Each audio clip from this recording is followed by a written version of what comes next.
Après que le papa ait déposé sa petite graine dans le ventre de la maman, qu'est-ce qui se passe? Eh bien, mes enfants, à partir de ce moment-là, c'est la grande aventure. Oh, raconte, grand-mère. Comme je vous l'ai dit, dans le sperme, ce que tu appelles la petite graine, nagent de minuscules têtards. Ce sont les spermatozoïdes. Ils sont environ 180 millions sur la ligne de départ. L'éjaculation donne le coup d'envoi de la course. Avec leur longue queue, qu'ils agitent vigoureusement, les spermatozoïdes doivent remonter dans le corps de la future maman, à travers le vagin, puis l'utérus, puis les trompes, jusque dans la région de l'ovaire, à gauche ou à droite. S'il n'y a rien au bout de la trompe, toute cette course ne servira à rien et les spermatozoïdes seront éliminés. Mais si c'est le moment où la maman est féconde, si un ovule est pondu par l'ovaire, alors l'enjeu de la course est fantastique. Un bébé pourra être fabriqué. Mais avant cela, il s'agit de nager, de nager, de nager de toutes ses forces pour être le premier à conquérir l'ovule.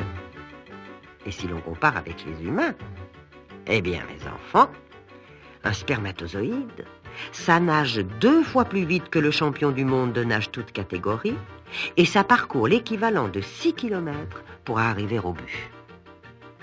L'équipe est en marche. Certains, fatigués, s'arrêtent trop tôt. D'autres s'égarent ou choisissent la mauvaise trompe. Seulement quelques centaines parviennent, après cette longue migration près de l'ovule, dans un petit pavillon accueillant. Alors, l'ovule se met à tourner sur lui-même, très lentement. Et les spermatozoïdes, tellement heureux d'être arrivés, se réunissent autour de lui pour danser. C'est la fête. Tous ensemble, ils vont sécréter une potion magique qui va dissoudre la coque de l'ovule pour créer un passage. Magnifique travail d'équipe. L'esprit de solidarité est grand chez les spermatozoïdes. Et lorsque l'un d'entre eux pénètre dans l'ovule, c'est en emmenant un peu du cœur de chacun. Alors, à l'intérieur, le noyau de l'ovule attend le spermatozoïde qui a laissé sa queue au vestiaire. Ils s'approchent et se fondent l'un dans l'autre pour former un œuf.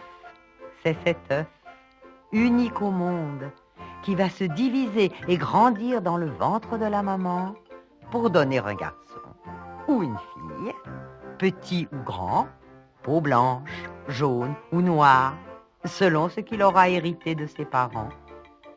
Et pour vous aussi, mes enfants, ça s'est passé exactement comme ça. Sinon, vous ne seriez pas là aujourd'hui. Et après, grand-mère? Après, mes enfants? Ah, c'est une autre histoire.